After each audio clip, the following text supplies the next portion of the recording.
தமிழகத்தின் முக்கிய சுற்றுலா தலமான ஏற்காட்டில் உள்ள தாவரவியல் பூங்கா புதர் மண்டி கிடப்பதால் சுற்றுலா பயணிகளின்றி வெறிச்சோடி காணப்படுகிறது.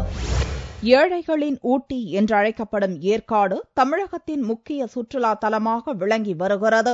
எங்கு திரும்பினாலும் இயற்கை எழில் கொஞ்சும் அழகுடன் காணப்படும் ஏற்காட்டில் ஆண்டுதோறும் சீசன் காலங்களில் பல்லாயிரக்கணக்கான சுற்றுலா பயணிகள் வந்து செல்கின்றனர். ஏற்காட்டில் சுற்றுலா பயணிகளை கவரும் வகையில் மான் பூங்கா, படகுத்துறை, ரோஸ் கார்டன் போன்றவை அமைந்துள்ளன. ஊட்டி, கொடைக்கானலில் உள்ளது போன்ற ஏற்காட்டிலும் தாவரவியல் பூங்கா அமைக்க திட்டமிடப்பட்டது. அதன்படி 10 கோடி ரூபாய் மதிப்பீட்டில் தோட்டக்கலைத்துறை அதிகாரிகளால் தாவரவியல் பூங்கா அமைக்கப்பட்டது. அந்த பூங்காவில் அழகிய புல்தரை, சுற்றுலா பயணிகள் ஓய்வெடுக்க கூடாரம், பூங்காவை கண்டுகளிக்க நடைபாதை போன்றவை உருவாக்கப்பட்டு கடந்த ஆண்டு திறந்து வைக்கப்பட்டது. ஓராண்டிலேயே பராமரிப்பின்றி தற்போது பூங்கா வறண்டு போய் பாலைவனமாக காட்சி அளிக்கிறது.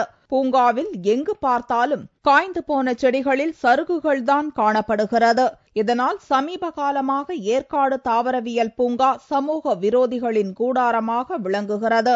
10 கோடி ரூபாய் மதிப்பீட்டில் உருவாக்கப்பட்ட இந்த பூங்காவை உடனடியாக சீரமைக்க வேண்டும் என்று அப்பகுதி மக்கள் கோரிக்கை விடுத்துள்ளனர். உள்ள போய் பாத்தீங்கன்னா எல்லா இடத்தையும் புல்லு முளைஞ்சு சமூக விரோதி கூடாரமா இருக்கு. அது இல்லாம கட்டணம் வந்து பாத்தீங்கன்னா 30 ரூபா வசூல் பண்றாங்க. அந்த 30 ரூபா கொடுத்து உள்ள போற அளவுக்கு உள்ள வந்து எந்த வாய்ப்புகளும் சிறிய தாவரங்களோ பூக்களோ எதுவுமே இல்லை. அது இல்லாம லோக்கல்ல இருக்கிற மக்களுக்கு வேலை வாய்ப்பு கொடுக்குற மாதிரி ஒரு சூழ்நிலை வந்து முன்னிருந்து ஆட்சியாளர்கள் வந்து ஏற்பாடு பண்ணாங்க. இப்ப அந்த மாதிரி சூழ்நிலைகள் இங்க இல்ல.